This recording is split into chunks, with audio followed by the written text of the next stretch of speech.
Okay, hello everybody. Welcome to this month's careers interview, business interview, I should say. And I'm here talking to Jeremy Beament. So Jeremy, I'd love to hear from you already. How did you start your career and what are you doing today? Yeah, perfect. Hi, Anna. So my name is Jeremy Beament. So I am the co-founder of a financial wellbeing software company called Nudge, which I set up in 2013. And prior to that, I was 12 years and employee number 3 into a company called Thompson's Online Benefits. Okay, and how did you get started with that? What was your career plan when you first started out? Yeah, so I was born in 1978. My dad first set up his company in 1980. And, think about it, dinner table, weekends, night times, holidays, everything was kind of consumed with the business. And as a consequence, that's just what I thought life was. Mhm. That's what I thought people did. I didn't know that there was such a thing as a corporation. I didn't know that you had a boss.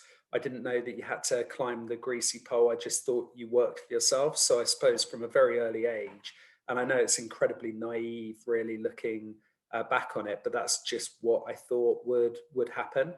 And then I didn't have a particularly distinguished academic career and came out of university really knowing nothing about anything.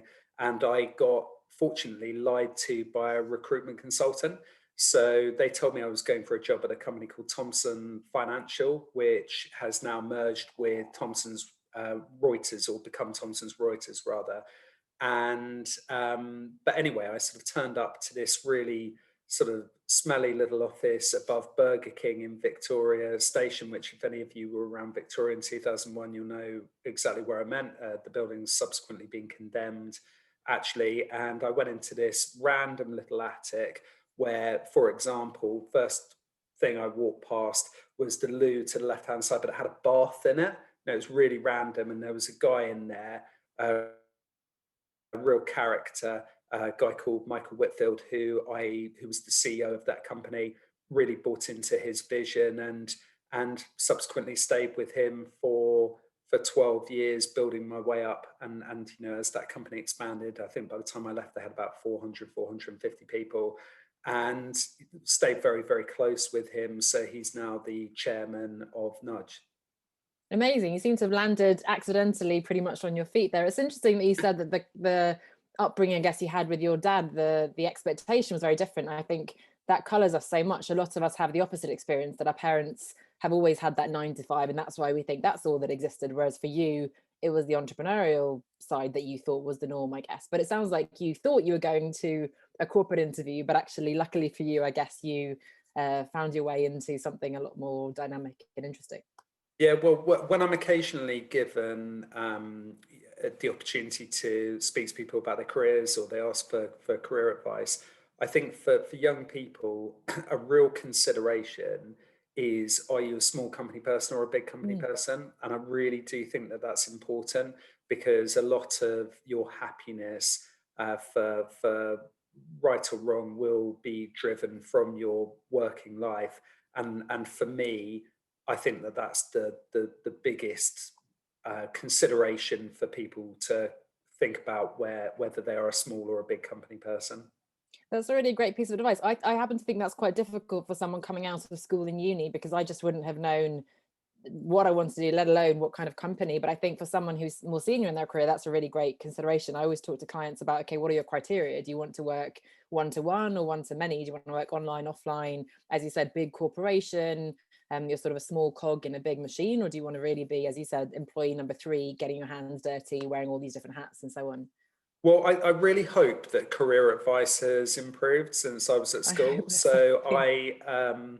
I remember taking this aptitude test and having this kind of grand unveiling of my future career, which was, if I remember, was kind of actually in had been ring bound, if there's such a word, actually presented, and my mum and dad were there, and it basically spat out that I was should be a solicitor, which for anyone who knows me, that is the last job in the world. And that's with no disrespect to solicitors, but reading reams and reams of information and having that kind of memory for tiny details, and also wanting to say, oh, well, should the comma be here or should it be there? You know, I couldn't be more different from that. So I'm very, very grateful that I completely ignored that career advice that I got from school. I think my report said that I should be either an actress or a librarian. So that was a great range of roles. It's a bit like the government's guidance now, isn't it? During COVID, as we record, it hasn't been super helpful for people to retrain. So I guess it's not the easiest thing for someone else to tell you what you should be doing. Well, you tell me. You know, you're a great coach. What is the best in class way that we can take a young person, let's say they're 17, 18 years old, and give them some direction in life? You know, is there a best practice now, or is it still completely hit and miss? To be honest, I don't know what careers advisors do. I've gone back to a few schools and talked to them, and I've given them my 2 cents. But again, I work with more people who have the experience. And I think that's Yeah. to some extent easier because we know what we can do and so on. But to some extent, it is harder because we're older. Somehow our comfort zones have shrunk around us and we don't have the confidence and the sort of go-getter attitude that we have coming out of school. So my best advice to someone coming out of school now would be just try things, because that's the only way you're going to learn. Don't just go for this because your best friend is doing it or your parents say you should. Whatever, follow your curiosity, try something. If you feel like starting a business, do that. Try an internship here, just get a feel for as many different things as possible, and then you, as you said, will get to an understanding of, am I sort of a big company person, small company? Do I like this kind of work? Am I the kind of attention to detail person, or am I the big picture, balls in the air kind of that kind of approach? So I think, yeah, the best approach, I think, for someone young is to explore, to try things, really.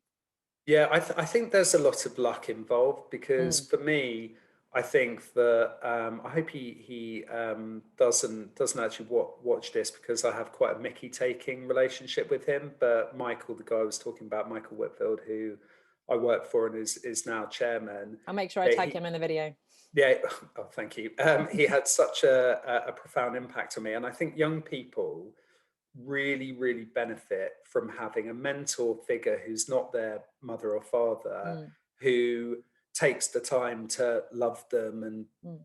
am I allowed to say, bollock them, and all of those things that you need in that early career. And Mhm. and I think that's really important. And sadly, most people don't have that opportunity. So I think that another thing that is great for young people would be if they can find that mentor Mm. figure who's going to take time to listen to them, and give them feedback, and really put them under their wing. And as you said, someone who's not your immediate family, because I think you need someone who's Definitely. further removed and isn't so emotionally involved. I mean, that speaks to almost starting in a big company or whatever. I really felt that I couldn't have done any of the things I'm doing now, or I don't think so, at least, if I hadn't had that experience and the connections I made. I guess the CV now has been a huge springboard and so on. And I think you meet some incredible people in those organizations.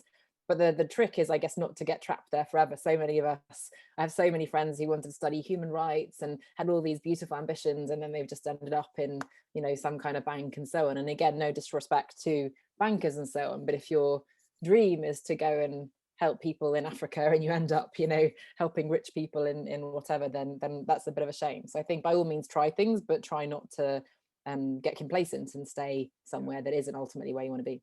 I think it's very, very difficult, though, because people, through no fault of their own, get trapped by their circumstances, Mhm. don't they? If you have two or three kids, for example, and you've got a big mortgage, and you've elected to go down that route in life, and maybe you've decided that your children are going to go to private school, for example, all of a Mhm. sudden you've got these obligations that it's very, very difficult to row back from. And so I know quite a few guys who are literally just money slaves, and they just can't wait to retire. And it's a Mm. shame, but at the same time, I've got a lot of respect for them, because they're, maybe they're putting their own um, situation behind that of their family. So these things are not easy, are they? There's a lot Mm. of luck involved, and a lot of foresight, and a lot of bravery, and Mm. and I think anyone listening to this, you wouldn't ever want them to think, oh, it's so easy. Why have you done this, or why haven't you done that? This is proper tricky, life changing stuff. Especially as you said, I mean, I was single. I was renting a tiny little ghetto place. Like, it wasn't, I did actually have cats, but I got rid of them. I had no obligations at all, no kids. I was completely flying free, which made things very stressful in a way, because everything was possible, and so it made it quite difficult. But as you say, obviously, if you've got 3 kids, you've decided to put them through private school, whatever that it looks like, that's a very different scenario. So absolutely, everyone who's listening always needs to look at your personal situation. I guess just thinking about what you said just now, absolutely, I admire these people, and as you say, they're maybe selflessly, or at least they think they're selflessly putting their kids ahead of them and so on. But do you think, a bit of a leading question, but is that the message we want to give to our children? I guess, would I want my children, I'm thinking out now, to put their happiness on hold for their kids? It feels like it's just an endless cycle, rather than actually, I want a role model for my kids. You can at least try to be anything you want to be, and to have a fulfilling life and earn money, but not, as you said, be that money slave. Yeah, absolutely. I mean, who doesn't want that for their kids? And you can't. I'd say one thing I do as a dad, which I wish I didn't do, that I do put them in pigeonholes to a certain Mm, extent based upon their character. And I think you should never work for a large mm, corporation.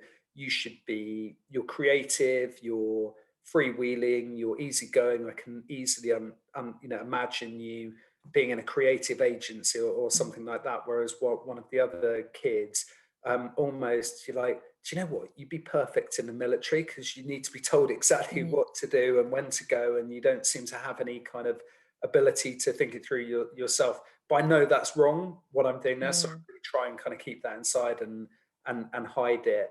Listen, being a parent is one of the most difficult things you'll ever do, because you go into it with a big heart and wanting to mm. do the right things, but inevitably you'll make mistakes along the way.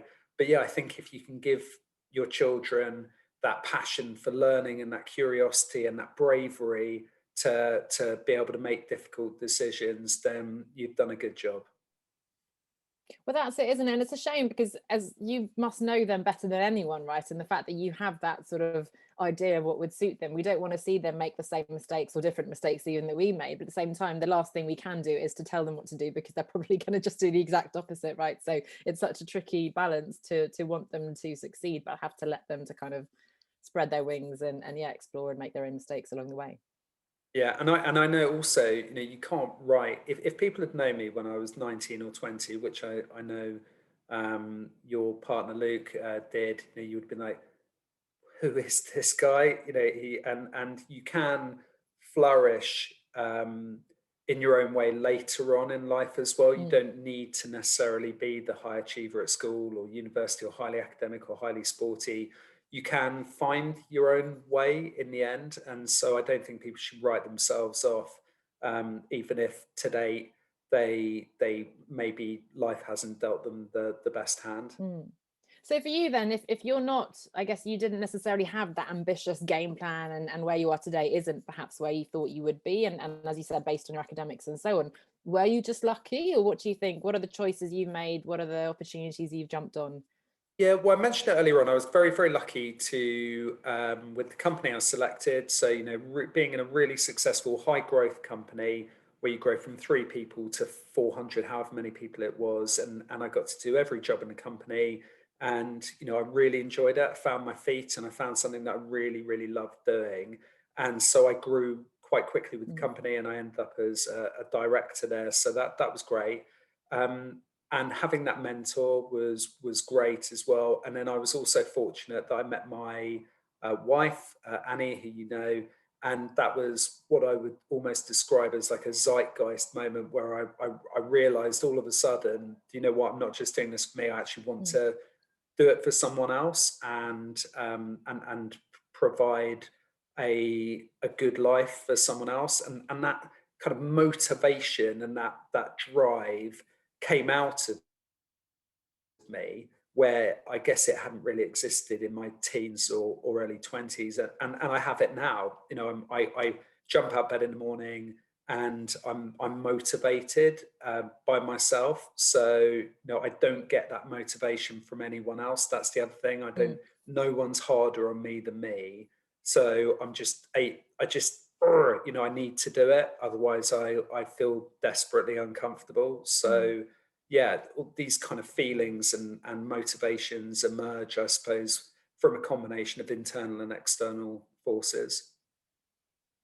I love that. I'm the same. I hate other people telling me, because I'm already pushing myself so hard that if someone is trying to sort of force me more, it just makes me want to rebel and not do it, which is a Yeah. very childish response, but that's just how I react. And I guess coming to, because you're doing this really interesting company now, and as you said, you're so super self-motivated, and you've got, of course, your family that you're taking care of and so on. But what was it that led you to take the leap from, albeit an entrepreneurial and exciting company, but still a pretty stable, you'd been there for, I guess, 12 years. What then led you to leap into starting your own thing? Yeah, so a couple of things. So my job at Thomson's, so we looked after a lot of American companies. So, we had this amazing client list, people like Apple and Google and Goldman Sachs, and pretty much anyone you can imagine. And my job was looking after them, and the winning them, and looking after them. And I became aware in the States of this thing that they called financial wellness, which is basically about companies taking the time to help their people understand and manage their money better. And I just thought, wow, that's a great idea to bring to the UK and then try and spread out globally again. So I was very fortunate that I had some shares in the company I was working in. They went through a private equity deal. I had a brilliant relationship with the CEO, and I was able to say, listen, I've had this idea. I think it's really, really good. Or myself and Tim, I should never exclude him. He's been an incredibly important part of my life as well. My business partner, who I've worked with for 19 years, and we co-founded the company together. He's an amazing guy. We came up with this idea of, bringing this concept to the UK and then spreading it out globally. And we used that money that we got from the private equity deal to be able to found it, which was really useful because, there's a fundamental problem with venture capital in the UK, in my opinion, whereby people who've got really good ideas and want to set up tech companies basically just have to give away so much of the equity to be able to afford it, and so much of the control, that actually what the venture capital companies do is then drive them too hard and too fast, and lots of them fall down the wayside. So lots of really good ideas are lost because of in my opinion, how ruthlessly poor the venture capital industry is, particularly in this country. So we were able to fund the growth ourselves and really discover who we are and what we wanted to be and what our value proposition was and what our target addressable market is, and all of those really, really important things that it does take a little bit of time to understand. And as a consequence, we've been able to grow in a better and more sustainable way. So I don't even know if I answered your question properly there, but that's what we're up to. So financial well-being, we sell our product to big companies for them to provide to their employees as a benefit. And it basically helps you make better decisions around your pension, your share plan, your mortgage, your childcare, your elder care, all of that stuff that happens around your finances. So it's a bit like your coach that guides you through your career with the company. And it sounds like that really came of the idea, from the idea that you came across, that you could bring that across, right? So has anything else changed? Or, I talk a lot about sort of the freedom, the flexibility of being your own boss. Have you crafted that as well? Or have you pretty much just recreated sort of the Monday to Friday, 9 to 5 for you guys as well? Are there any differences there?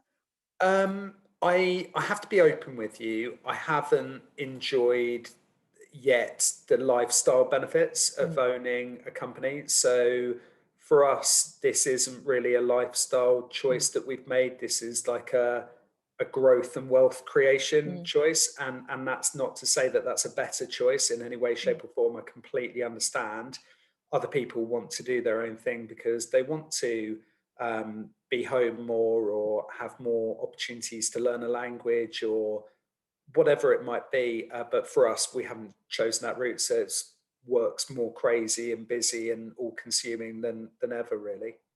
But that's a really important distinction, because even for me, when I started, I was very much only lifestyle. Again, single, all I care about is sort of being able to travel and work less and so on. Then it changes, as you said, when you have a family and a partner and so on. I guess with the sort of more growth, wealth creation, personal question, but do you feel you're again in that money trap to some extent? Or do you feel, actually, no, I love this, it's super fulfilling, and I'm so glad that I've come across this idea, and that's that's what you want to be doing right now? Well, you're in charge of the parachute more. Like, you can bail out when you want to. There's no one saying that you have to go to 20,000 feet, you can go to 10,000 feet. So I think you do need to have in your mind what the end objective Mm. is, and stay true to that, because it can be quite addictive, I think, just kind of keep going and going and going. And actually, contradict myself slightly, I was talking to um, a guy I know, a kind of investment guy, and he was saying that he keeps in touch with some of the ex-founders who subsequently sold their company, and their biggest regret in life is selling the company. Mm. And so, actually, you, the money element can't be the only factor that keeps you going. There is a kind of an adrenaline junkie enjoyment of it all as well, I think. Well, that's the classic retirement dilemma, I guess. Are you planning on early retirement and then sitting back, or do you think that's not quite on the cards? You'll be jumping on another idea and taking that forward. I just don't know. I don't know. I think it's not only about me. I'd need to consult my wife on that. So she's just been so patient with me, and she's a part of our company as well. So she has done all kinds of things to help nudge, and at the moment she does all of our invoicing, because who else would you want Mm. looking after all the cash collection than your closest confidant. So she's kind of in on the journey as well, which is quite interesting. So she knows, and it's not one of those kind of difficult, oh, working again. She knows if it's difficult period. So that's been quite interesting as well, working together as well. Well, briefly then, yeah, those two aspects. You mentioned your co-founder. I often have lots of people ask about, I'd like to have somebody else come on and so on. Could you Yeah. just touch that? And I know we're getting to the end of the time, so I appreciate your yeah, you're sharing a few more minutes. And then also with your wife, I guess, how has that? That sounds like a really positive thing, but are there any challenges as well with having a co-founder and having your wife within the business? Yeah, so I think that you do hear a lot of stories about people who fall out with their Mm. business partners. It's inevitable. I've been very, very fortunate with Tim that because we worked together for 12 years Mm. before we even set up the company, he knows about my terrible weaknesses as well as hopefully some of my strengths, and likewise. And we you have to be very tolerant of each other, because one of you will be in a bit of a mood, and one of you will fly off the handle about something, one of you will not take something as seriously as the other one does. But overall, we live by this creed, really, where whoever is more passionate about whatever the thing is, we tend to go, okay, well, we'll do that then. And we're quite respectful of that, and we work very well together. With Annie, um, yeah, it just works really, really well. I mean, she does something very removed to what I do day to day, and she's a very, very different person. Very, very detailed, very diligent, and so yeah, it just works. It works well, Mm. fortunately. And how quickly did you get to, I guess, the business being profitable would be just in terms of, again, transitioning out of a steady salary and so on. Were you able to very quickly get the money you needed to continue as No, before? well, we didn't take salary for 2 years, Okay. and that was really, really difficult. I can't lie to you. So, for those people who want to set up a kind of B2B tech business, Mm. the most difficult thing is winning those first 10 clients. Mm. It's the most difficult thing you'll ever do, because even if they know you and trust you from days gone by, actually people are quite risk averse by nature, Mm. and they'll go, oh, yeah, we will one day. And then they won't return your calls. But something then magical happens when you've won the first 10. Mm. Winning the next 10 is a bit easier, then winning the next 10 is a bit easier, and then you're on your way. When you get to Okay. 50 clients, you are a proper business. When you get to 100 clients, you're doing well. But the early days are really, really difficult. But Mm. the human condition is that we forget all of the bad times, don't we, immediately? Yes. And that's why we're able to carry on. So yeah, I Okay. can't really remember it now, but at the time I seem to remember it was really, really difficult. Yeah, I can imagine. To be honest, I think it's the same for B2C in a way, not in the same scale, but it is, of course, difficult because you have no client testimonials. You don't feel very confident because you haven't yet got the sort of proof of of it working. Concept, And so, yeah. yeah, exactly. So, Okay, perfect. And you've already given lots of good advice, but any advice, I guess, for someone who sounds, okay, yes, I'm willing to invest the 2 years before it's profitable, and I'm willing to make this happen, and excited by this idea of sort of a more the wealth creation approach. What nuggets would you give them? Yeah, I think one of the most underestimated virtues that we can have in our society is around resilience. Mm, And there's been a lot of. It's quite interesting as a consequence of COVID. So we're filming this in February 2021. There's been a lot of chat about kids and how we need to get them back to school. And I've got three of them uh, schooling at home, so I know better mm, than anyone.